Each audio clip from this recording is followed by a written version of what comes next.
Clube do Livro Vladimir Nabokov. Coloque seu fone de ouvido, pegue o livro no colo e venha ler com a gente.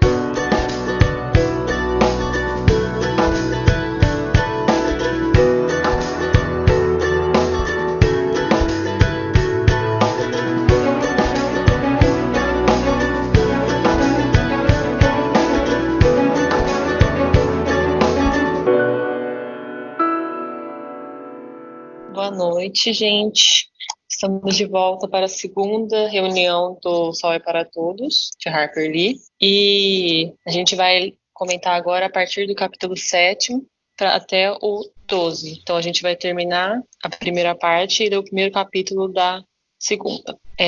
Alguém lembra o que da parte do enredo do 7º capítulo? Eu posso comentar. Então, no 6º, que eu não tinha lido ainda, eu li, ele foge lá da casa, não sei o quê, e a gente começa o 7º capítulo, ele contando pra Scout, irmã dele, o Jem contando pra Scout que as calças dele, quando ele foi buscar, ela tava costurada, não muito bem costurada, então, tipo assim, dá a entender que não foi uma costureira, um costureiro que costurou, mas alguém que não tinha experiência, e dobrada. E aí a gente começa a pensar, será que o Bull Radley realmente é mau? Será que ele é uma pessoa do bem? Eu acho que isso resume um pouco o 7º capítulo.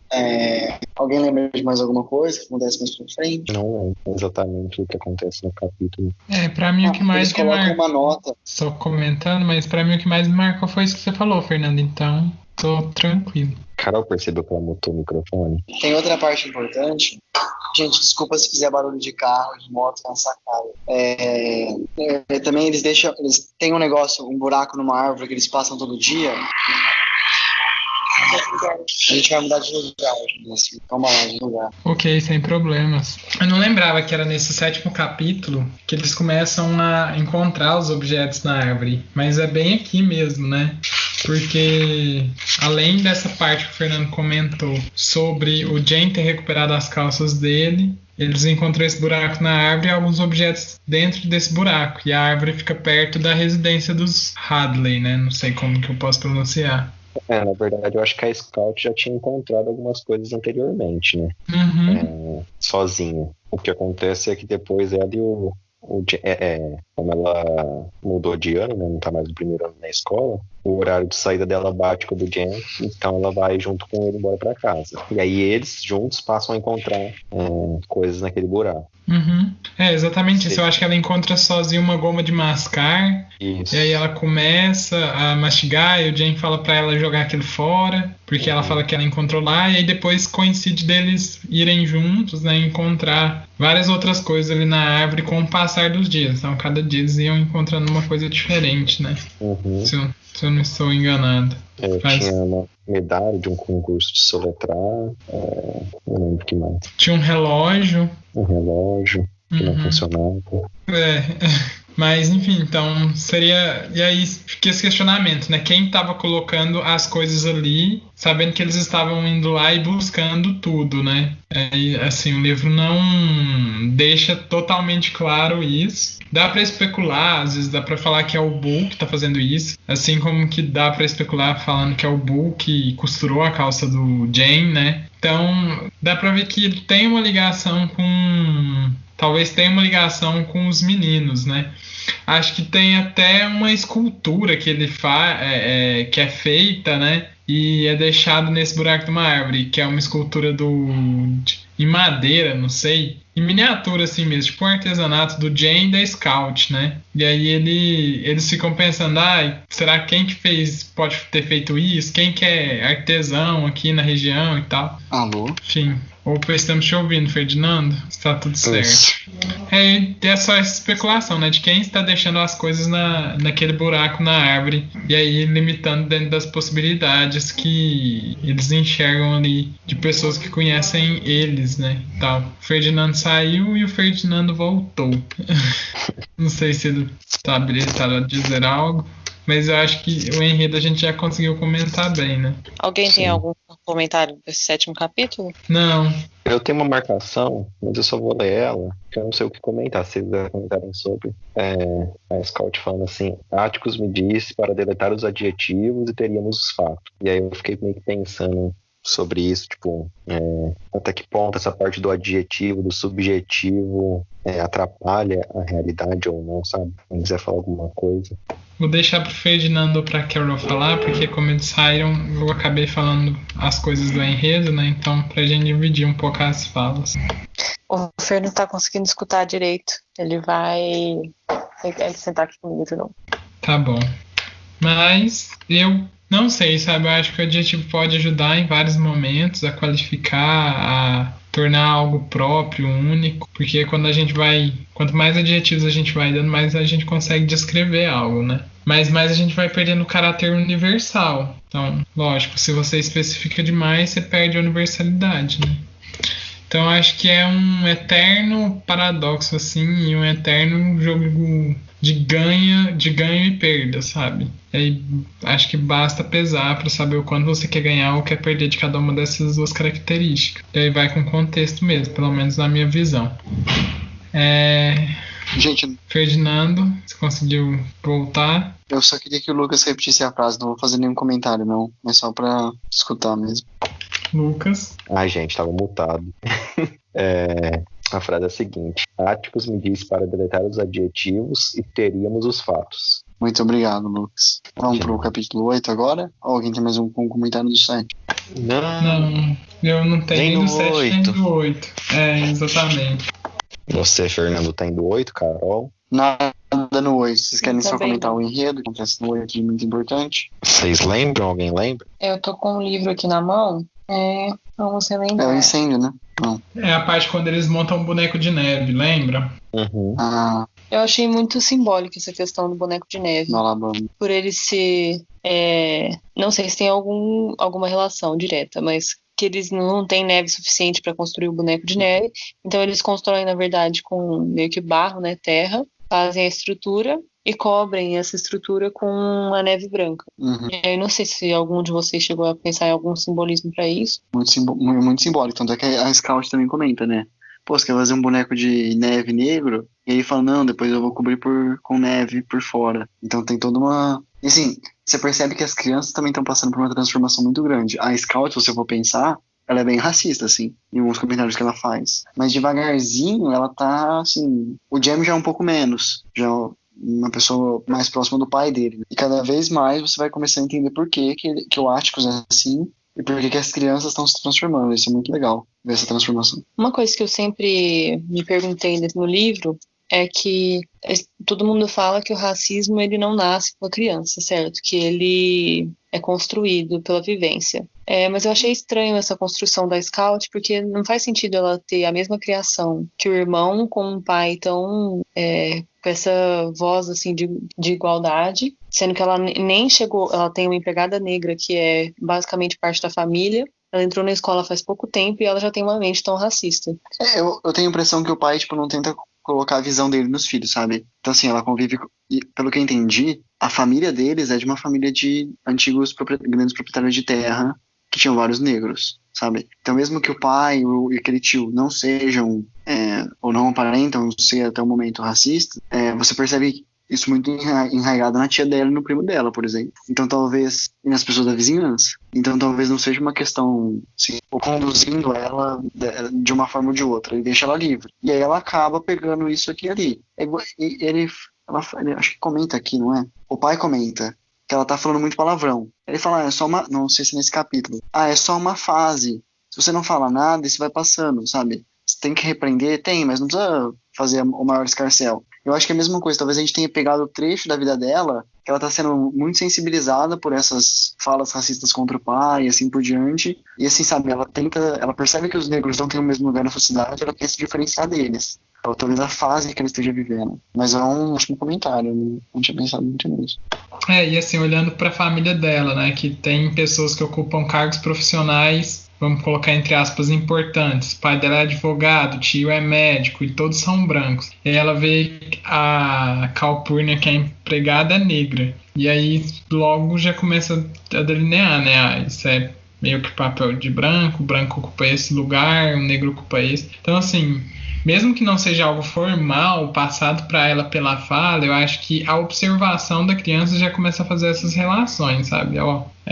Esse trabalha com isso, esse trabalha com aquilo, e aí você vai já criando uma ideia, sabe, de hierarquização social que é muito prejudicial e não leva a lugar nenhum. Por isso que, igual o Fernando disse, é como se fosse um romance de formação mesmo, né? Ela vai formando a consciência dela, vai se tornando cada vez mais crítica e menos preconceituosa, talvez, né? Mas é bem isso.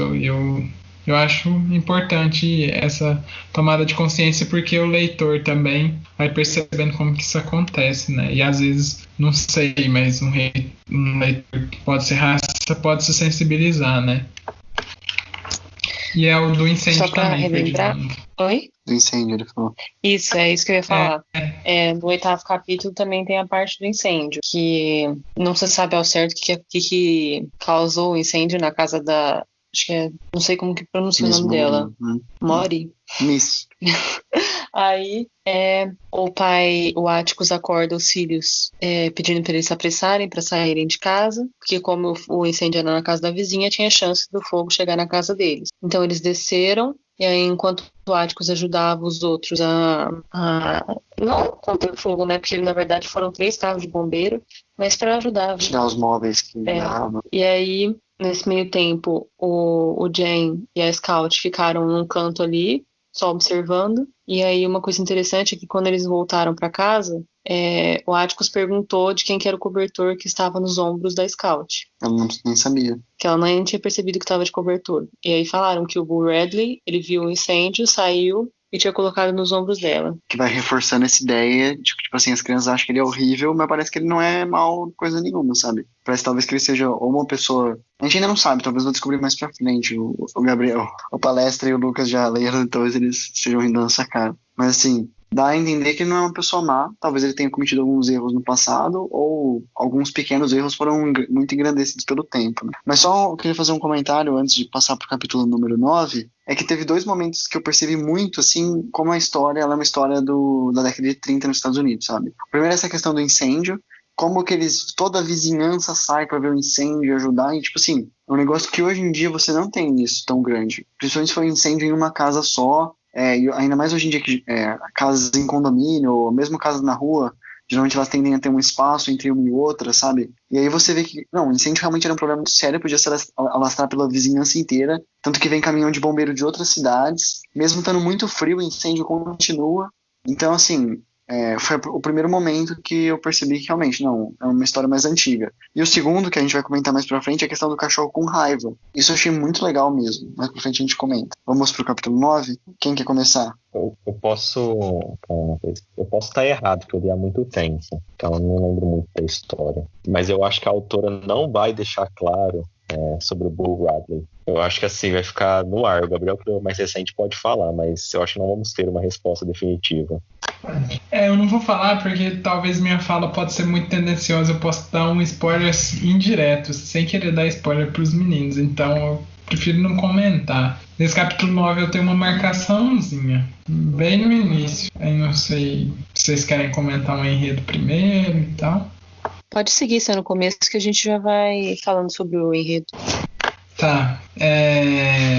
Então, bem no inicinho do capítulo 9 tem uma frase assim: então porque Cécio diz que você defende pretos? É a Scout perguntando pro Atticus, né? Ele falou como se fosse ilegal. E aí tem algumas falas e depois de algum tempo o Atticus fala assim pra Scout: por vários motivos, respondeu o Atticus. O principal se eu não fizesse isso, não poderia andar de cabeça erguida na cidade, não poderia representar o condado na Câmara, nem poderia exigir que você e Jane fizessem alguma coisa.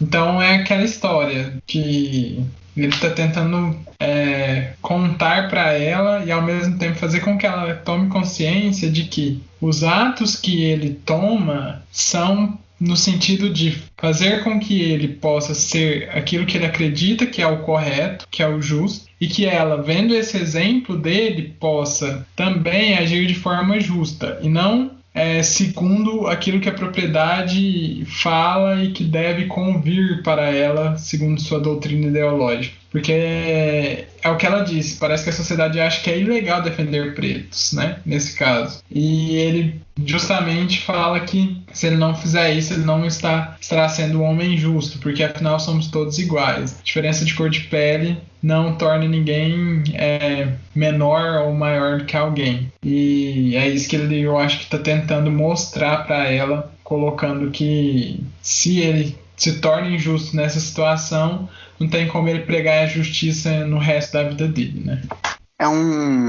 O Atticus, ele é um aristotélico, né? Porque, assim, ele enxerga a justiça como se fosse alguma coisa que ele tem que praticar todos os dias, sabe? Então, se nesse um ato ele não agisse da forma que ele julga ser justa, ele já não seria um homem justo. E isso é realmente muito interessante. Ele fala que esse vai ser o caso da vida dele que vai afetar ele mais profundamente. E, realmente, tudo caminha para ser isso mesmo. Eu tenho um comentário, se alguém tem algum comentário sobre o que a palestra falou, o meu era basicamente isso. Lucas? Pode seguir. Tá, então eu vou seguir. Eu tenho um comentário sobre a questão do machismo. Tinha aparecido o nome da Rosa, e acho que vai aparecer algumas vezes nessa história também. Então começa com uma fala uma conversa entre a Scout e a tia dela, quando eles estão no Finch Landing, que era a antiga fazenda deles de algodão, pelo que eu entendi, e que ficou com a tia. E aí ela tá falando em discurso indireto. Ela fala assim: eu disse que eu não conseguia fazer nada em vestido. E aí ela me falou que talvez eu não devesse estar fazendo coisas que não desse para ser feitas sem o vestido.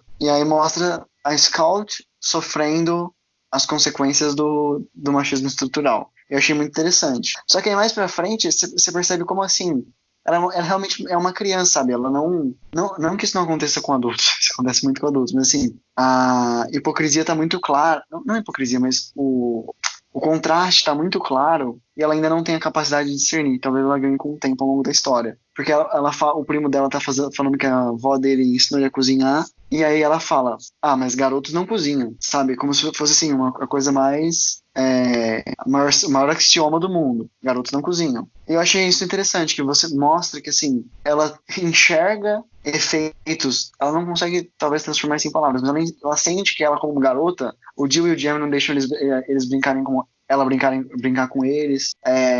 Todo mundo fica falando que ela tem que ser uma lady, não sei o que, não pode falar palavrão, tem que usar vestido, e um monte de outras coisas, mas ao mesmo tempo ela também aponta o dedo pro primo dela, que ela não gosta muito, e para alguns outros pontos na história que também acontece, que eu não vou lembrar agora. Aí eu queria ver, principalmente a Carol, se ela tem algum comentário para fazer sobre isso, que ela já fez no último encontro. Não, só queria falar que é interessante você ver que como ela chama? Alexandra? Ela ensina o sobrinho a cozinhar. E a questão é: os homens podem sair da área que, em tese, seria a área deles, e sair é interessante. É alguma coisa que diferencia, mas que acrescenta. As mulheres, por sua vez, já não podem sair desse campo delas de atuação, que aí, ao invés de ser diferenciada, ela vai ser... como posso dizer? Não vai ser mulher. Não é que não vai ser mulher, ela vai estar indo além do que foi esperado dela. E de uma forma ruim. Isso é o que me incomodou mais, na verdade. Como o homem pode fazer coisas diferentes e a mulher não. Só para contextualizar a minha fala do início, gente, a Scout tá tendo aquele papo com o Atticus sobre se ele defende ou não pessoas negras, né? Porque ela tinha discutido com um colega dela da escola, e aí até na fala, né? Então por que Cécio? Esse Cécio é ali alguém da escola que tinha falado para ela que o pai dela defendia, então, a população negra, né? Enfim, só para contextualizar mesmo, e aí... Até que, só para não solucionar, mas para comentar um pouco mais daquilo que a Carol tinha falado, que antes disso que eu comentei, ela pergunta assim pro Atticus: você defende pretos, Atticus? Aí ele vai e responde: claro que sim, não diga preto, Scout, é grosseiro. Aí ela pega e responde: todo mundo na escola fala assim. E aí ele vem e responde de novo: a partir de agora todo mundo, menos você. Então eu acho que a influência escolar também já está tendo um papel na formação da consciência dela sobre esse assunto. Eu ia comentar um negócio exatamente sobre essa parte, mas é uma outra discussão. O Henrique, ele tá lendo esse livro também, Só é para Todos. E ele veio me perguntar um negócio que eu acho que o Palestra falou para ele que eu tava lendo também. Não sei se vocês acompanharam, mas nesse Big Brother tinha um negro, né? Tinha 2 negros, o Babu e a Thelma. E aí teve um momento interessante que o Babu levantou uma discussão sobre essa forma, a forma de você chamar, né? Ele fala que a palavra negro é ofensiva, que a palavra negro vem de nigro, do grego, que significa inimigo. Então, em nenhum lugar do mundo, teoricamente, o preto aceita ser chamado de negro. O certo seria preto de fato. Ele dá o exemplo de black man nos Estados Unidos, enfim. E aí o Camilo me perguntou, o Palestra comentou que você lê em inglês, ele me perguntou como que estava essa questão no livro, né? Até então eu não tinha chegado, falei, eu acho que quando chegar o momento eu vou saber e te falo. Pelo que o Palestra comentou, aí na tradução, então, ele usa preto como termo pejorativo, o que seria contrário à discussão que o Babu levantou, né? Eu não pesquisei para ver se realmente negro do grego é inimigo, mas, enfim, ficou muito famosa essa fala. E na versão em inglês, é tratado de 2 formas, né? Nigger é o termo pejorativo, enquanto Negroes é o termo que eles usam como o Atticus usa para ser a referência correta, né? Mas parece que pela tradução a palavra preto sai como a ofensiva. Eu tenho um pequeno comentário sobre isso. Eu não lembrava da origem da palavra, mas me parece que é isso mesmo. Eu sei que a palavra, tipo assim, eu já escutei muitas pessoas falando isso. Preto é a cor e negro é uma ofensa. Mas eu não sei porque o Brasil é um dos poucos países, talvez o único, que isso não acontece. Então, em Portugal, você chama de preto. Negro é um jeito ofensivo. Nos Estados Unidos, chama de black. Negro, nigger ou negro, que aparece também, é um jeito mais ofensivo. Talvez na década de 30 não fosse tanto. Então, na maior parte dos países do mundo, esse é o jeito politicamente correto, se chamar pela cor. Igual você fala branco, preto. Mas talvez por ser uma edição brasileira, ele traduza como preto. Acho que isso pode explicar um pouco. Alguém tem mais algum comentário no capítulo 9? Talvez a expressão em inglês é nigger lover, que eles ficam chamando o pai dela. Tá, comentar. Palestra que tinha desmontado o microfone enquanto estava falando, não quer falar nada. Não, eu só ia falar que depois desse comentário do Babu, teve um youtuber que eu acompanho que fez um vídeo. Ele é talvez mais de esquerda, assim, e sempre fala sobre as pautas também relacionadas ao movimento negro, enfim, né? E várias outras coisas que dizem respeito a direitos humanos e tal. Só que ele falou que eu não fui pesquisar, mas ele falou que essa inferência que o Babu tinha feito estava errada. Que, na verdade, negro em grego não significa inimigo e tal. E ele é tradutor também, acho que ele fala latim, ele já traduziu algumas obras do latim. Então, o que ele fala é que tem essa parte pejorativa no inglês americano que se tornou famoso, né? Mas que essa parte de antiguidade, pelo menos ele não encontrou nenhum significado nesse sentido que tinha sido colocado. Eu mesmo não pesquisei, mas eu vi esse vídeo dele falando sobre isso. Não para desmoralizar, né, o que o Pablo tinha falado, mas só para esclarecer e reforçar a importância do movimento negro, enfim.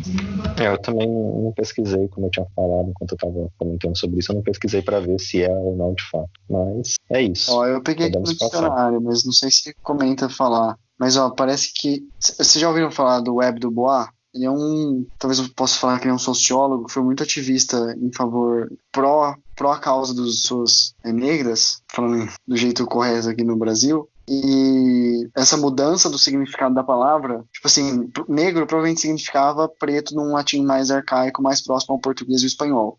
Então o colonizador português e o colonizador espanhol, quando eles faziam o mercado de almas, conduziam um tráfico negreiro, eles usavam essa palavra. Mas vai ter uma reinterpretação inspirada nas obras do Web du Bois e do Booker T, feita pelo movimento Black Power na década de 60, que vai entender que o termo black, ele favorece eles e expressa um orgulho racial, enquanto negro foi o nome dado por outro de uma forma ofensiva. Então, talvez seja o jeito. E aí o mais correto ainda seria African American, ou então All Black. Acho que é isso, gente, sobre isso. Eu acho que com isso a gente encerra essa parte da discussão e pode passar para o capítulo 10, se ninguém mais tiver algum comentário. Não sei, vocês não querem falar rapidinho do enredo dele, não, desse capítulo 9? Então, basicamente, nessa parte a gente tem como o Fer tinha falado, eles estão naquela meio que uma fazenda. Tem uma certa discussão entre a Scout e o priminho dela, que eu esqueci o nome. Não lembro. E ali a pula dele. Aí, enfim, a gente já tinha comentado sobre essa discussão, que o priminho começa a falar que o pai dela estava defendendo negros, que não era para ele defender, que era meio que um problema para a família, né? Que como as pessoas passariam a ver eles após essa defesa.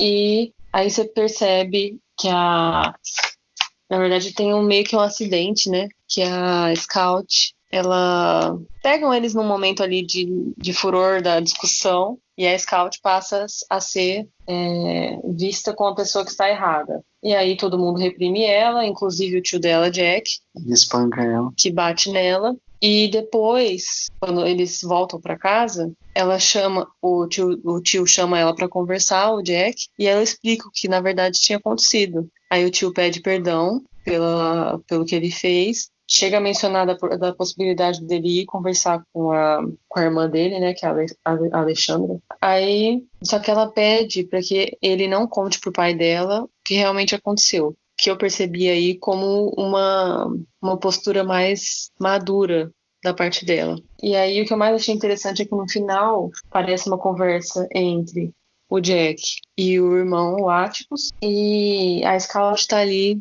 meio que na espreita escutando. E aí tá uma discussão entre o Jack e o Atticus sobre essa visão que os outros teriam da família, por que ele escolheu esse caminho. E aí o Jack fala que ele não quer ter filhos, porque ele não vai conseguir educar os filhos dele, porque ele acha que foi um absurdo ele ter batido na Scout, sendo que ela não merecia, fazendo meio que um pré-julgamento.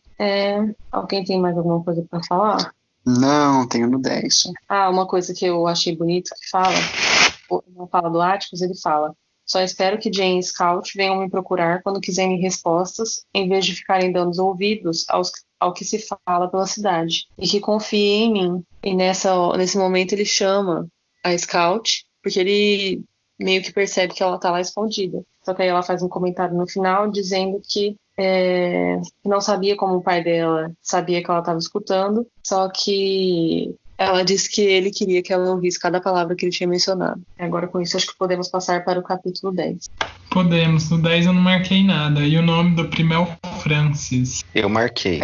Então eu acho que eu e o Lucas marcamos porque a gente tá lendo em inglês, e aí tem um negócio que é essencial pra história, só dá pra perceber se estiver lendo em inglês. Não, mas eu não marquei em inglês, eu não marquei isso não, mas eu sei do que você tá falando, que é sobre o título, né?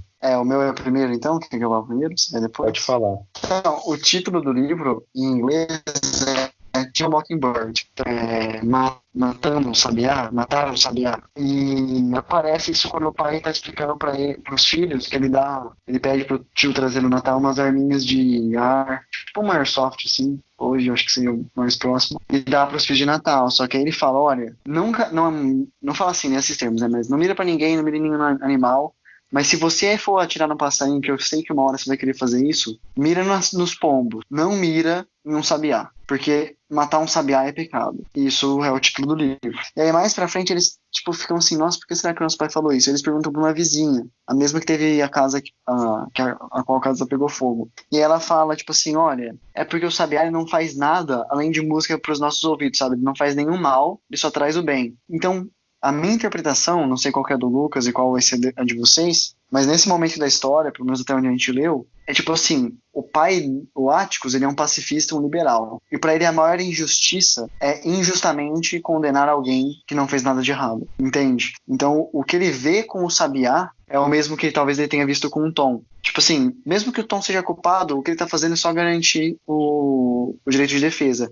Mas se o Tom for inocente e ele sabe que com toda certeza, por estar no interior do Alabama, por estar na década de 30, por estar num lugar, uma cidade muito racista, ele vai ser condenado mesmo sendo inocente. E é por isso que ele está tentando defender. E é por isso que ele está fazendo tudo isso que ele faz. O título em português, na verdade, que é O Sol é para Todos, é nada mais nada menos que a interpretação dessa situação toda, né? Então, assim, de igualdade, justiça. Então, acho que é bem isso que o Fernando comentou mesmo. Essa parte na tradução de vocês é sobre os pássaros mesmo? Ou ele faz uma relação mais com o título em português? Não, é com os pássaros, só que ele não fala Sabiá, ele traduz como Rouxinol. Fala que é pecado matar um Rouxinol. Entendi. Eu já vi algumas traduções como cotovia também. Mas assim, acho que o sentido é esse mesmo que o Fernando falou. Eu também interpretei dessa forma o título. Acho que vocês também interpretariam dessa forma se tivessem lido essa frase em inglês. Acho que não teremos um debate do título como o nome da rosa, é isso que eu quero dizer. Me parece que, desculpa, só para concluir, assim, talvez tenha alguma outra interpretação, mas me parece que é mais nesse sentido mesmo, muito pela explicação da vizinha. Por favor, Lucas. Não, eu ia passar para minha próxima marcação. Se vocês quiserem, pode continuar. Pode passar. Pode falar. A que eu marquei as pessoas que estão no seu perfeito juízo nunca se orgulham dos seus talentos. Acho que eu já comentei bastante sobre isso com palestra, enquanto a gente lia Os Miseráveis, né? Que Os Miseráveis, em 1.700 páginas, dá para ele tratar de todos os assuntos da humanidade. Ainda mais com aquela questão da gente, cada frase tem um sentido para cada leitor, né? Mas sobre isso, acho que para estender para a discussão aqui pra gente, às vezes a Carol e o Fernando conseguem trazer algo novo, eu vejo muito isso que ele fala, que o autor fala. Quem é bom, quem tem um atributo, não sai. É o famoso cão que ladra no morde, sabe? Tipo, quem tá por aí cantando que é bom, tem alguma coisa de errado por trás disso, na minha opinião, sabe? Quem é bom, sendo repetitivo, geralmente não tá por aí querendo provar que é bom. Ele tá fazendo aquilo, ele tá focado naquilo que ele faz de bom. Ficou muito bom falando, mas acho que deu pra vocês entenderem. Se o Fernando e a Carol tiver alguma coisa, é bem mais subjetiva essa discussão. Eu concordo, assim, no capítulo, a gente tá começando, tipo assim, talvez no livro, aquela primeira parte que a gente leu, seja o ciclo dos Radleys. Então, tipo assim, fica toda aquela discussão, o Radley é bom, o Radley é mal e tal. E agora tá começando a entrar, eu acho que primeiro no ciclo Atticus ainda, não chegou no ciclo crime. Então a gente começa a descobrir que o Atticus não é só um cara, tipo assim, um advogado liberal e também tem um cargo de deputado, sabe?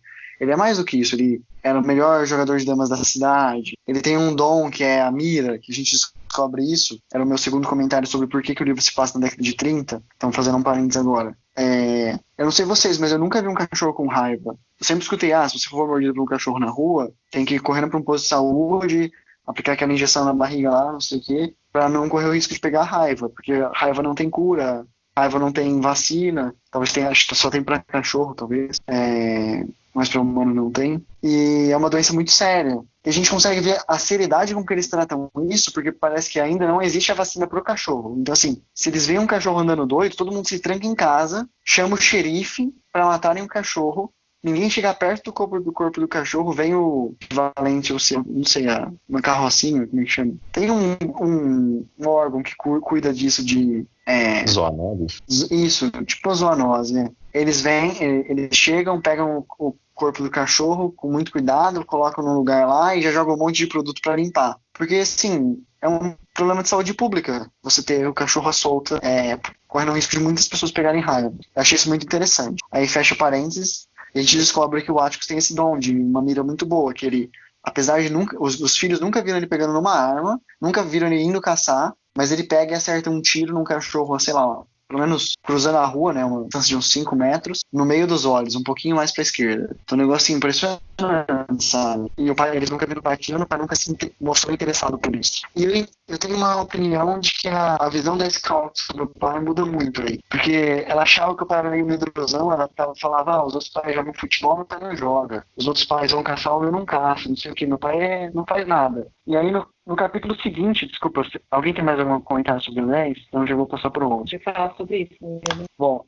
que tem um momento que eles apresentam uma nova vizinha que eles não gostam muito, que é meio rabugenta. E aí eu achei muito fofinho, até grifei pra Carol essa parte. E agora ela falou que ela grifou também, eu fiquei muito contente. Porque ela fala de um jeito muito fofinho como ela admira o pai. Que ela fala assim, olha, eles estão andando com o pai, e o pai passa na frente da casa dessa menina rabugenta e cumprimenta ela e faz um puta de um elogio, sabe?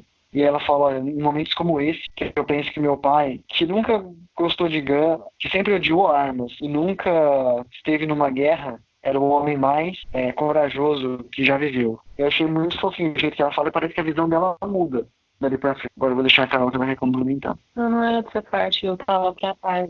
Ah, desculpa. Então o Fernando não ficou mais feliz. Mas eu pensei essa parte também, né? Eu ia falar só que é interessante você perceber como que tem uma mudança, assim, da visão de uma criança, do que é uma boa profissão, e da criança, da visão de um adulto. Porque eu lendo, acho super interessante ser um advogado com pensamentos tão à frente de sua época, né? E para ela, a profissão do pai era chata, né? Porque ele fica lá lendo o dia inteiro, vai pro escritório, só volta e fica lendo de novo. Então, para ela, a profissão dele era chata, mas você olhando, parece um negócio muito interessante. Muito digno de muito orgulho. Eu vou pegar esse comentário da Carol. Tinha uma discussão que eu queria trazer, que é, assim, eu já comentei isso com o Palestra numa discussão que a gente teve, que eu senti que no direito, tipo assim, no direito eu tô aprendendo um negócio que só funciona num mundo civilizado, sabe? É algo que não funciona nada, por exemplo, sei lá, no meio da selva. Sendo que o curso de vocês funciona. Engenharia, qualquer curso sim, funciona. Biologia, funciona. Até física talvez funcione. Mas o meu curso é o único que ele funciona assim, 0%. Até ciências sociais funcionaria mais que meu curso ou letras, para poder se comunicar, se achasse uma tribo ou alguma coisa do tipo. Eu já tive uma conversa parecida com o Palestra, mas o que eu queria comentar é o seguinte: o Atticus, ele é um homem civilizado no meio de pessoas não tão civilizadas assim. É isso que eu senti. E eu não tô de certa forma rebaixando as pessoas, não é porque ele é um advogado que eu tô valorizando isso, não. É o conjunto da obra, assim. Talvez a profissão dele nem seja, com certeza não é essencial. Não é porque ele lida só com coisas teóricas na profissão que ele seria um pacifista, que ele seria um liberal, que ele seria contra armas, contra a guerra, que acreditaria na igualdade. Isso é só, talvez, uma coincidência curiosa. E aí o ponto é esse, que eu gostaria de conversar com vocês e ver o que vocês acham. Os requisitos de se viver num mundo civilizado, não tão civilizado assim, é diferente. Você percebe que muitas vezes o comentário que o Atticus faz sempre para Scout é: não brigue com seus punhos, brigue com sua cabeça. Então assim, olha, você não tem que partir para violência. Você tem que articular suas ideias. E quando você não puder responder, quando a educação não te permite responder, por exemplo, for uma pessoa mais velha, for uma pessoa da família, mantenha sua cabeça erguida, tenha orgulho, saiba que você tem o seu valor. E é justamente isso, assim, no mundo não civilizado, a violência é a forma, entre aspas, correta de lidar com as coisas, e talvez os maiores direitos, os maiores bens, as maiores faculdades sejam a propriedade, talvez a vida. Enquanto no mundo civilizado você começa a ter a conversa como forma de solução de conflitos, formas mais pacíficas de solução de conflitos, e você elege outros bens, a imagem, a honra, e assim por diante. Então isso para mim ficou muito claro, né, que assim, apesar dele ser um filho de um escravocrata, ele tá à frente do seu tempo, ele tá no lugar errado. Não no lugar errado, mas assim, acho que eu fui além nesse meu comentário, mas gostaria de saber o que vocês acham sobre isso, por favor. Quer começar, mano? Lucas, Palestra? Eu concordo tudo com você. Eu sempre falei pra Suvi, quando ela começou a ler esse livro, que o Atticus é um dos meus personagens favoritos da literatura. Eu nem lembrava direito da história, mas eu lembrava que quando eu tinha lido eu amava esse personagem. Realmente ele é muito à frente ao tempo dele. A forma como ele trata os filhos dele, esse jeito mais cortês, essa educação que ele passa pra ele, eu acho sensacional. E eu concordo com o que você falou. Ele é um cara à frente ao tempo dele, né? Na forma de pensar. Eu acho que você já comentou bem, assim. Se Carol quiser falar alguma coisa, depois coisa só complemento com uma coisinha ou outra, mas eu acho que já tá muito bom, assim, você já expôs tudo de uma forma bem bacana. Por mim também. Assim, eu só acho que talvez a gente poderia fazer uma resumida dessa parte aqui. É o capítulo 10, não é? Se eu não tô enganado. Eu não sei nem mais onde a gente tá. É o 10 ou o 11? Se for o 11 eu tenho algumas marcações. É no 10. Tá, eu não marquei nada. Se vocês quiserem falar alguma coisa sobre o enredo. O enredo é basicamente isso do cachorro com raiva, né? Acho que ele não faz muito disso. E da Scout falando das profissões, né? Que ela achava chato, que ela achava interessante, que a gente já comentou também. Sim. Podemos ir pro 11? É verdade. Podemos. Acho que sim. Começa aí, palestra. Tá, eu vou começar pela marcação que eu fiz. Ela tá mais pro meio do capítulo, mas para seguir essa lógica que a gente tá fazendo de primeiro ler as marcações, no final a gente faz um enredo para passar pro próximo capítulo, né? A marcação que eu tenho é assim: mas antes de ser obrigado a viver com os outros, tenho de conviver comigo mesmo. A única coisa que não deve se curvar ao julgamento da maioria é a consciência de uma pessoa. Tá. Isso aqui é o Atticus falando, né? Com a Scout de novo. E parece que é o mesmo assunto. Então ele tá batendo de novo na mesma tecla com ela, né? É aprender pela repetição mesmo. Então são vários momentos em que você martela a mesma ideia para que aquela ideia realmente possa ir amadurecendo na cabeça da criança, né? Eu e o Lucas, quando a gente estava lendo Miseráveis, tinha hora que a gente falava assim, parece que o Victor Hugo tá falando sempre a mesma coisa, com analogias, comparações, sentenças diferentes, mas sempre querendo voltar para o mesmo lugar, que é aquela literatura social, né, de libertação da desigualdade, revolução. Enfim, e aqui mais uma vez isso para mim reaparece, que é ele tentando mostrar para ela que ela precisa, na verdade, tomar caminhos justos e não aquilo que convém para a sociedade, não aquilo que a maioria acredita. Eu lembro que no 1984, nos personagens principais, não, o personagem principal, um dos, porque tem vários ali que são importantes, mas para mim o principal, que é o Winston, tem uma hora que, se eu não me engano, ele pensa, ou ele fala que sanidade mental não é estatística. Por que ele fala isso? Porque no Estado que é criado em 1984, o Grande Irmão impõe tudo o que as pessoas devem pensar, como elas devem pensar e no que elas devem pensar.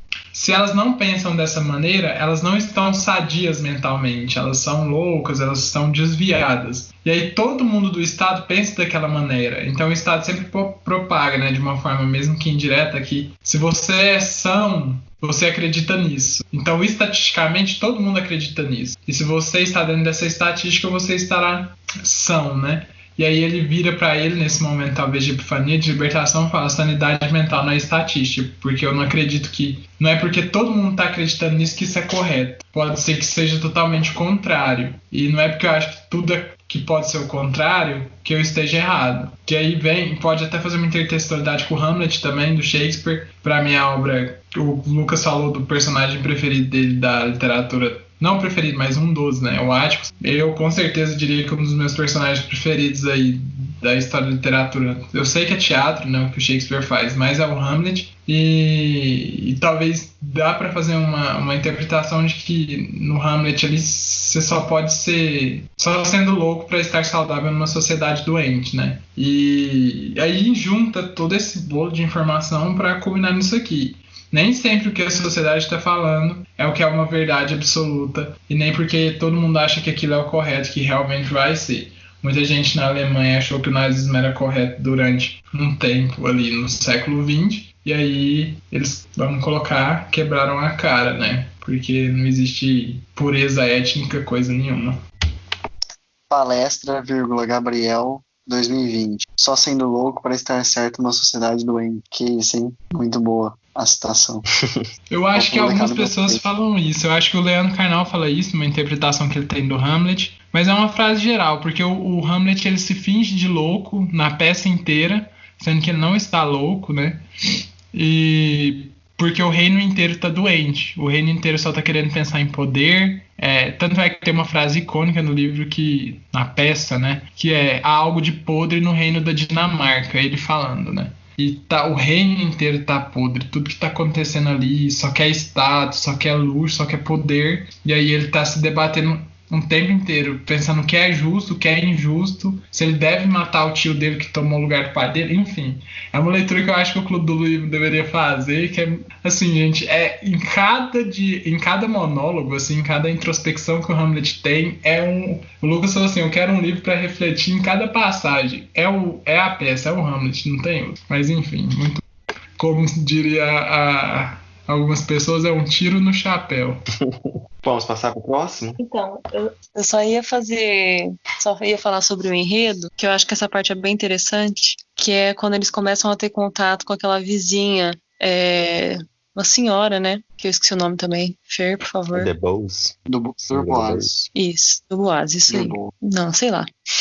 Alguma coisa assim. Que ela começa a encher o saco do Jane e da Scout enquanto eles estão passando perto da casa dela, que eles falam que para eles irem para um certo lugar, eles têm que passar lá na frente da casa dela, porque senão eles têm que andar mais de 1 quilômetro a mais. Acho que é muito mais que 1 quilômetro. Aí, ela começa a encher o saco deles, falando mal do Atticus, e aí eles estão indo para o centro da cidade. Então, na volta, o Jane, ele pega uma varinha que a Scout dessa senhora, meio que se dá do que ela tinha falado pra eles. Aí é óbvio que ela percebe que o jardim dela foi destruído e o Atticus se mete na história e vai lá pedir pro filho dele ir lá pedir desculpa pelo que ele fez. Aí ele vai lá, pede desculpa, e ela fala que para ele se redimir do que ele fez, ele precisa ir lá ler para ela todas as tardes. Acho que não lembro se são todas as, acho que são todas as tardes por 1 mês. E aí o Atticus faz ele aceitar e ele começa a ir com a Scout para ler para ela. E aí no começo eles percebem que ela começa prestando atenção na leitura e ela enche o saco do Jane por conta de algumas coisas que ele lê errado. E aí depois de um tempo ela parece que ela meio que adormece e começa não ataque, Fer. Ela tem meio que uma... Quando eu li, eu achei que fosse uma convulsão, mas é meio que depois você entende que é por abstinência. E aí ela começa a meio que se estremecer. E aí eles percebem que toca o relógio, toca meio que um despertador. A empregada manda eles saírem de lá, porque fala que está na hora do remédio dela. E aí, no final, quando eles estão acabando essa leitura, eles percebem que a cada dia o relógio toca mais tarde. E aí você vai descobrir depois, quando ela já morreu, que o Atticus sempre falava, não, ela é doente, vocês têm que respeitar ela. E eles falavam, não, ela não é doente, ela fica lá na varanda todo dia enchendo o saco, né, das pessoas que passam, não acho que ela é doente. E aí o Atticus explica pra eles que, na verdade, ela era doente sim, que ela usava morfina com frequência para se livrar das dores que ela tinha, e que quando o médico disse para ela que ela estava prestes a morrer, que ela disse que queria morrer sem o vício na morfina. E aí ela foi, para conseguir se livrar desse vício, ela pediu pro Jamie lá ler para ela ter alguma distração. Por isso que aos poucos ela ia aumentando os intervalos de tempo sem o remédio, né? Ela se livrou do vício antes de morrer. E eu tenho um comentário, o Atticus pelo jeito vai virar meu herói também, Lucas. Que o Atticus ele já ia fazer os filhos irem lá ler pra ela de qualquer jeito, sabe? Ele só usou a oportunidade pra usou como punição também, de certa forma, pra ele uma punição reparativa e ao mesmo tempo educativa. Mas eu achei muito bonita a parte que ele explica o porquê que ele fez o filho fazer isso. Que ele falou, olha, eu queria que você... Tudo que eu tô falando não são citações diretas que a gente tá traduzindo, mas eu queria que você aprendesse o que a verdadeira coragem é, ao invés de pensar que uma pessoa corajosa é uma pessoa com a arma na mão. Coragem é quando você sabe que você tá ferrado, que quando se você for fazer aquilo você vai perder, mas você faz mesmo assim e faz até o fim. E é muito profundo isso. E aí eu gostaria de separar em 2 partes. A primeira é a parte da arma na mão. Porque é muito fácil você ser corajoso quando você tem um poder imenso. O difícil é ser corajoso quando você sabe que você não tem como reagir, sabe? Então no ensaio sobre a cegueira, ele tem uma parte que o Saramago fala um negócio que sim, me marcou muito. Que tem não sei se eu vou dar um spoiler. Bom, não vou dar um spoiler tão grande, mas assim, tem um momento lá que aparece uma arma e tem um cara com essa arma. E aí, só que ele era forte também e sabia usar muito bem a arma. Dava poucos tiros, digamos assim. Tinha dado um só pra assustar. Então a arma era como se fosse naquele cenário uma bomba nuclear. Algo de imensa força. Que só foi usada uma vez, igual Hiroshima e Nagasaki, 2, vai. E nunca mais tinha sido usado. E talvez você pudesse até falar que aquele cara era um cara corajoso. mas em algum outro momento a arma passa de mão e vai pra um cara que não era nada corajoso. E ele usava a arma em vários momentos. Então ele dava muitos tiros. E aí tem um comentário que acho que não é o narrador que faz, mas de qualquer forma é o Saramago, que a cada tiro que ele dava, o poder dele diminuía. E eu acho que é esse o raciocínio que o Atticus quer passar pra ele, sabe? Talvez no mundo não tão civilizado assim, a arma ande lado a lado com a coragem. Mas é quando você tá nu, digamos assim, sem arma, sem poder, sem nada, que você tem que se mostrar corajoso. E, assim, acho que não tem nenhuma lição melhor pra você ensinar pra alguém, né? Porque o que ele fala de coragem em algumas situações é o que você precisa pra vida. Você sabe que você vai se ferrar muito na vida. Só que mesmo assim você tem que viver. E eu gostaria de encerrar meu comentário que o Atticus, talvez uma analogia, uma releitura, talvez, do personagem, não do enredo como um todo, é o Capitão Fantástico. Porque, a Carol concorda razoavelmente comigo, ela acha que é um pouco menos, mas o Capitão Fantástico também tem isso de ser um pai à frente do seu tempo, um pai mais liberal. Claro que o tempo presente da história do Capitão Fantástico é um tempo presente muito mais próximo do nosso. E tem toda uma questão de como educar os filhos, sabe? Tem aqueles ensinamentos muito marcantes, de você não ensinar os filhos da forma que você acha que é melhor, mas ensinar a melhor forma deles criarem a própria visão. E eu só acho muito interessante. Esse era basicamente meu comentário meu último comentário no capítulo 11. Muito bom. Eu também tinha marcado isso. Eu tinha marcado duas coisas no capítulo 11, mas como o Fernando já comentou, eu só queria ler... E aqui o Palestra contou e aqui o Fernando comentou, não tem nada a comentar. Eu marquei as duas, então a gente marcou as mesmas coisas, Lucas.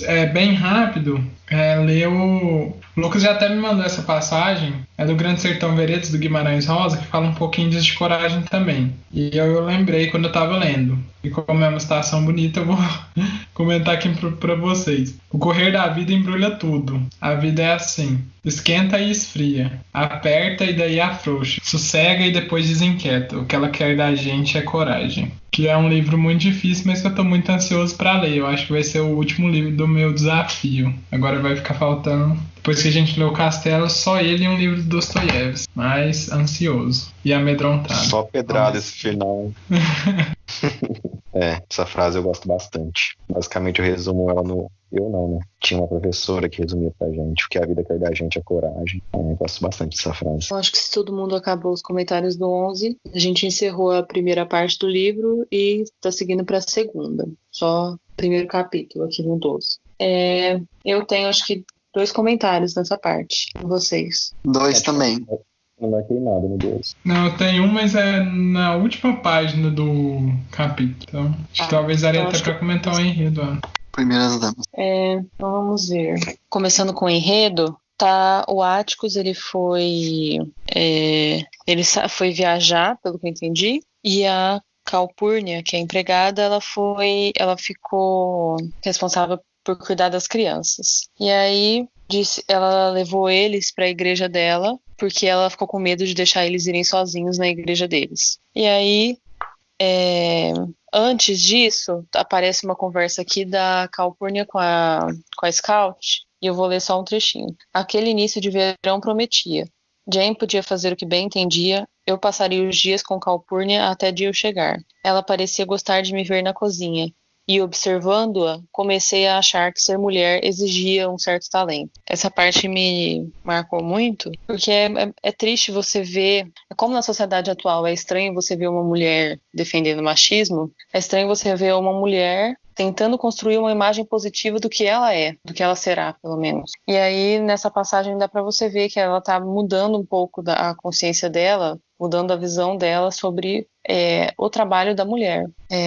Tudo bem que de uma forma um pouco não dando muito brilho, não dando muita importância, né? Porque ela fala, comecei a achar que ser mulher exigia um certo talento, mas é um começo. Então eu espero que todo mundo que lê esse livro consiga ir crescendo conforme a leitura vai passando, como a Scout vai crescendo também. Eu vou interromper a Carol só um segundinho, porque abaixo da citação que ela fez, tem uma parte que eu grifei pra ela, Eu vou só ler o finalzinho e aí depois ela lê o parágrafo.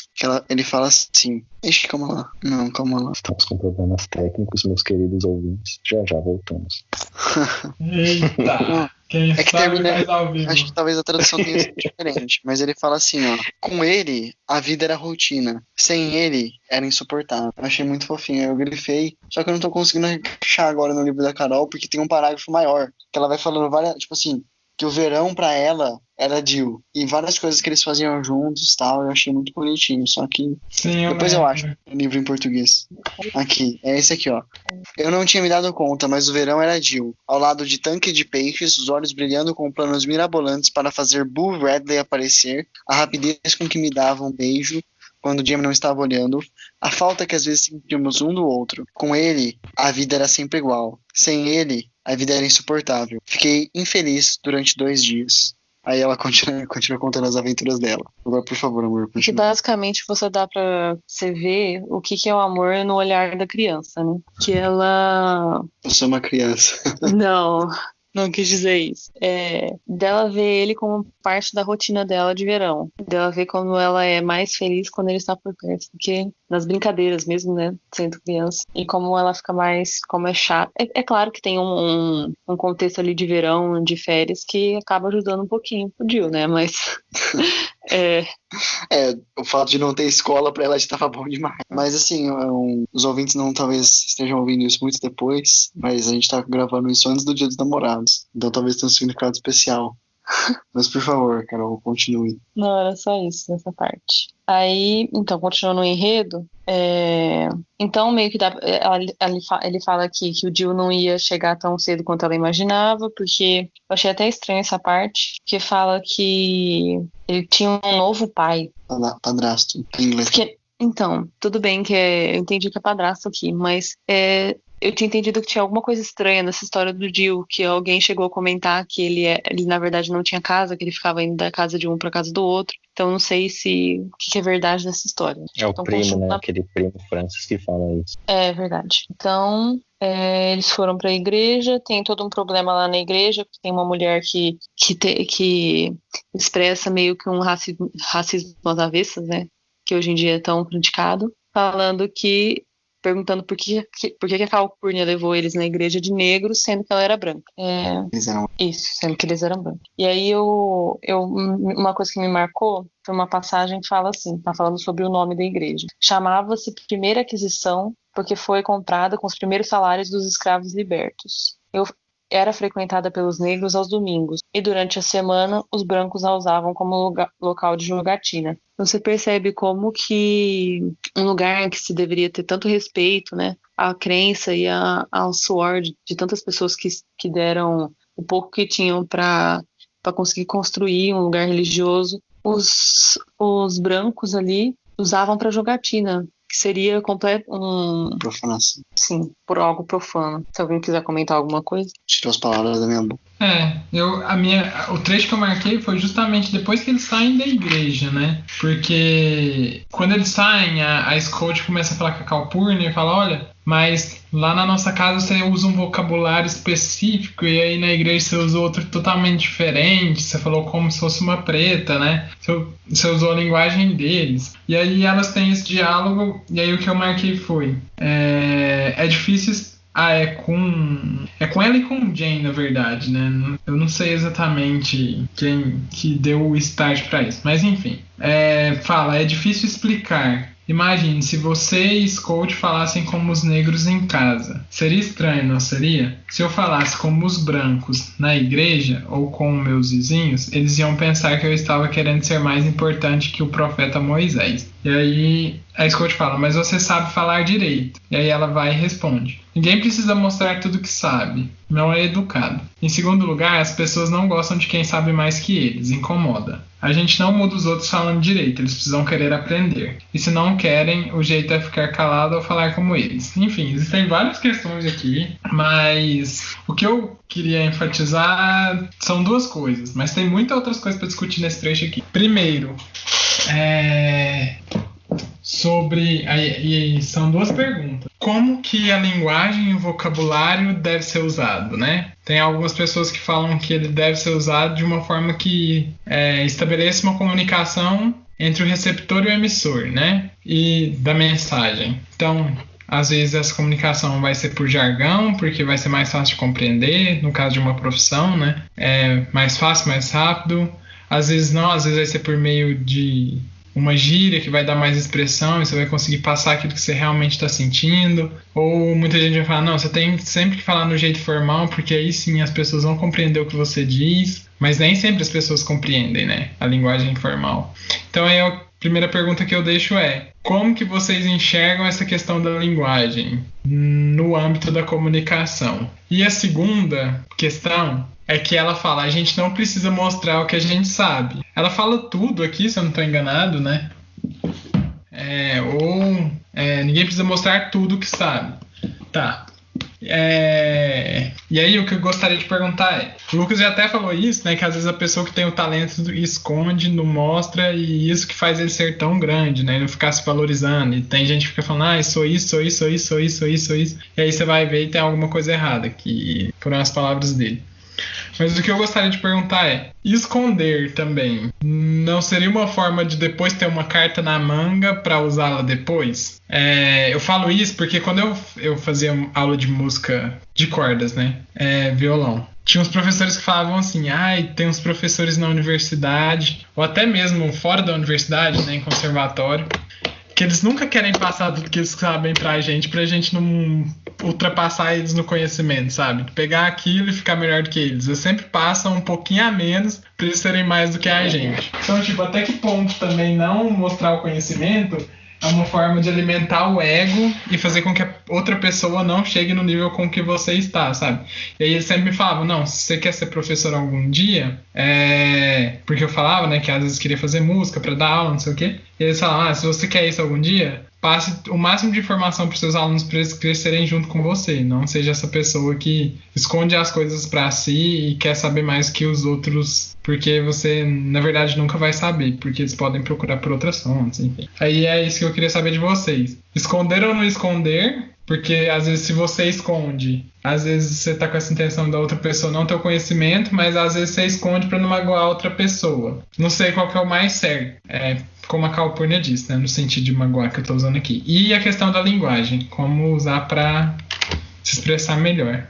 Então, eu ia comentar sobre a primeira pergunta da linguagem, que eu acho que a linguagem ela tem como objetivo principal possibilitar a comunicação. Então, eu acho que é compreensível sim você se comunicar, compreensível não, é justo você se comunicar num local conforme esse local exige. É a mesma questão da prática médica, que a gente tem mais próximo de nós, né? O que adianta você falar termo técnico para o seu paciente se ele não está entendendo? A questão principal da linguagem é a comunicação.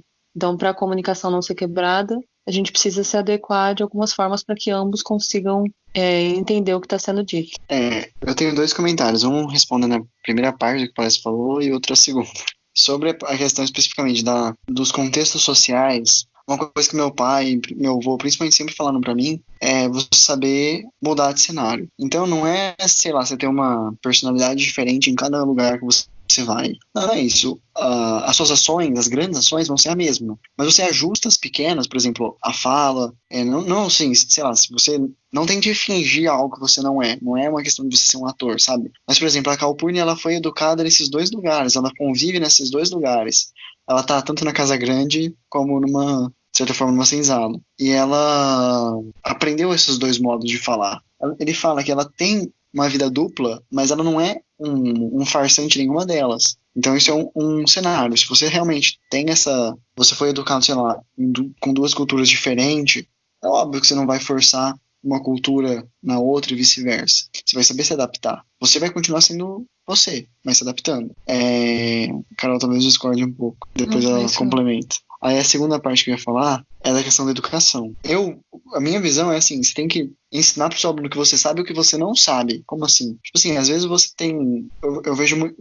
tô lendo outro livro do Humberto Eco, né, sobre como se faz uma tese, e ele fala como escolher o orientador. Ele fala que o orientador ideal é o orientador que ele conhece um assunto, ele pode te orientar sobre ele, mas o melhor é quando ele está disposto a aprender um assunto junto com você para te ensinar. E aí, mas se ele não sabe, como é que ele vai me explicar? É mais uma questão assim de ter a experiência, de conseguir identificar o que é bom de ser lido, o que não é bom de ser lido, o que é bom cientificamente, o que não é bom cientificamente, o que tem qualidade, o que não tem, mas também de poder falar, olha, isso aqui conseguir puxar um pouco, digamos assim, puxar a sardinha para o seu lado, de falar, olha, de onde eu tenho uma visão sólida, isso aqui faz muito sentido, então provavelmente é o lado certo, sabe? Não é uma coisa totalmente desconexa do que eu sei, é algo que eu consigo fazer uma ponta. Esse é o segundo comentário. Gostaria de encerrar contando uma pequena história. Ela vai ficar brava comigo que eu contei pra ela esses dias, mas vou repetir. A gente tem uma matéria, eu sei que várias faculdades públicas de direito tem, a Unesp tem, a USP também tem, que é direito romano. E eu tinha acabado de entrar na faculdade, eu não sabia direito que eu ia ter que ia ser uma das matérias mais difíceis. Ninguém me alertou. E é uma matéria que a gente tem monitorias frequentes com outros alunos. Meu monitor, tomara que ele não esteja ouvindo, ele nunca assim me deu nenhuma dica, nunca me falou, valoriza essa matéria, estuda bastante, tem que estudar dessa forma, pega essa dica aqui, não sei o que lá. E eu fui relativamente mal na matéria, sabe? Fiquei assim, sei lá, na média. E aí eu decidi ser monitor dessa matéria, para fazer exatamente o que ele não tinha feito comigo. E o que eu fiz com os meus monitorandos, eu sempre tento fazer é passar o que eu sei e o que eu não sei. Falar, olha, passar o máximo possível nas monitorias e depois falar, olha, realmente vocês têm que ler o livro nessa matéria. Essa é uma matéria que não dá para passar bem se você não estudar de verdade. Então eu estudei assim, foi assim que eu fiz, funcionou dessa forma. Não foi suficiente, estudem mais. Procurem esse livro é melhor. Ou então ensinar uma outra estratégia. Basicamente é isso. Então eu ensino o que eu sei e tento ensinar também o que eu não sei. A Carol tá brava comigo. Ai, Carolina. O que eu ia comentar da primeira pergunta foi exatamente o que a Carol comentou, né? Sobre a nossa arte médica, estudante de medicina, tirando o Fernando, que já falou bastante do direito. Inclusive, no primeiro período, a gente teve que fazer um teatro, né, na disciplina de vivências. Inclusive, eu fui essa pessoa, junto com o Severino, a fazer o teatro no primeiro período. Quem diria que eu iria fazer um teatro acabando de chegar na faculdade? Mas fiz essa vergonha em público, né? E era exatamente sobre isso, sobre a linguagem. O Severino Severino, que é meu amigo, né, para os ouvintes que estão ouvindo, interpretava um personagem que era uma pessoa humilde, né, que tinha um linguajar simples, e eu lembro que eu interpretava um médico. E era o foco central era esse, da eficiência da comunicação. Apesar da linguagem ter sido extremamente simples, eu lembro que eu até ria durante a encenação, porque ficou muito engraçado, a informação foi passada, ela foi compreendida. E essa é a finalidade dela. A gente aprende aquele não é diagrama o nome, mas é aquele esqueminha que tem receptor, emissor, a teoria da linguagem. Enfim, a função é essa linguagem sai de um emissor, chega no receptor por meio de um canal. Se houve um entendimento, ela atingiu a sua função. E eu acho que é isso que tem que acontecer, independente da gente utilizar de meios diferentes em cenários diferentes. Se isso tiver que ser feito, deve ser feito. Então essa é a minha opinião quanto à primeira questão. E quanto à segunda questão, eu concordo com o Fernando, acho que a Carol não comentou sobre ela, né? Mas eu acho que é isso mesmo, a gente tem que ter essa humildade também, de reconhecer que a gente nunca vai saber tudo, impossível, mas de tentar construir esse conhecimento junto, né? Acho que isso só tende a engrandecer os dois lados. Tanto que a gente mesmo, enquanto alunos, quando a gente percebe que o professor não tem essa postura, por exemplo, tem essa soberba para não querer se mostrar frágil diante de um não conhecimento, tenta se esquivar, dar respostas vagas, eu, pelo menos, já fico com o pé atrás em relação a esse professor. Acho que vocês também, não sei. Vocês podem falar. Então, assim, a gente reconhece isso e eu acho que ter essa humildade de querer aprender junto, mesmo quando não sabe, é importante. Sim, eu acho que isso vale discente para discente também, né? Usando o mesmo exemplo da música, tinha muitas vezes gente que não era professora, mas professora, mas que era estudante de música, como você, e aí às vezes sabia mais, mas às vezes só falava que sabia mais para te prejudicar e não te ensinava, sabe? Só queria te deixar nervoso para ele falar que ele estava num nível e você estava num nível bem abaixo, que você teria que praticar muitas horas por dia para chegar no nível dele. Ou quando ele via que era algo que, se ele falasse, faria com que você subisse, né, de nível, aí ele preferia ficar calado, não falava. Eu acho que, assim, em cursinho a gente vê muito isso, né, de gente que gosta de exibir que fez não sei quantos mil exercícios pra falar que tá super bem, não sei o quê. E, na verdade, a pessoa, sei lá, tá fazendo aquilo só pra te atormentar. E às vezes outras coisas que, tipo, ela acha que vai ser diferencial pra ela, que vai fazer algum, tipo, ela subir 1, 2 questões, 3 às vezes, a mais que você, ela não fala. Então tem essa relação, vamos colocar que é mais horizontal, né, entre aluno e aluno, não só essa relação vertical que eu tinha colocado no início. Eu achei que alguém ia até comentar isso, ia ter essa sacada, porque pra mim, pelo menos, é muito explícito, não é só com o professor, né, com os pares também. Mas eu acho que também até pra encurtar, acho que vocês falaram aquilo que eu tinha perguntado, né. Mas enfim, é isso. Eu só ia comentar um negócio que eu conversei com o Lucas essa semana sobre frases de camiseta de vestibular, principalmente do COC, que eles escrevem, por exemplo, enquanto que tinha um acampamento que eles iam fazer, acampamento não, né, ia estudar de madrugada, como se fosse engraçado, né, eles falavam, enquanto vocês dormem, nós estudamos. Aquele tipo de competição mesquinha, que não leva ninguém a lugar nenhum, pode machucar algumas pessoas psicologicamente, e literalmente não leva ninguém a lugar nenhum, porque você sempre tem o que aprender com o outro. Sem contar que ensinando você aprende de uma forma mais sólida também.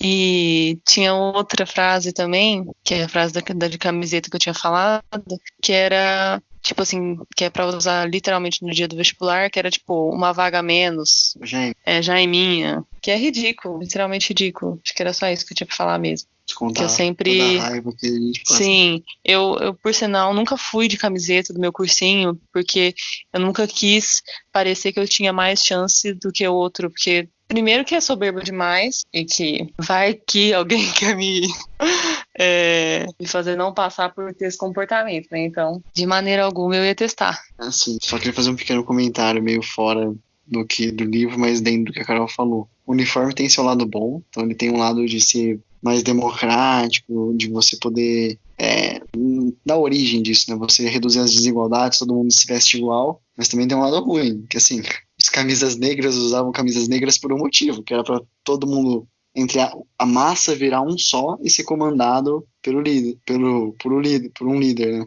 Então, assim, quando as pessoas dos cursinhos iam com essas camisetas, eu não enxergava, sei lá, uma vaga a menos. Eu enxergava, tipo, os hooligans chegando no estádio, sabe? Uma visão parecida. Ainda faz montinho, né? Todo mundo se amontoa lá. Aí fica aquelas tendas. Mas é isso, não tem mais nada pra dizer, não. A Carol tem um negócio pra falar. Eu tinha falado, acho que encerramos por hoje, ele quer que eu repita, sem o microfone mutado, mas ok. Eu acho que com isso a gente acabou as discussões dessa parte. Voltamos de novo com o resto da segunda parte. Ok. Tchau. Então, tchau, meu povo.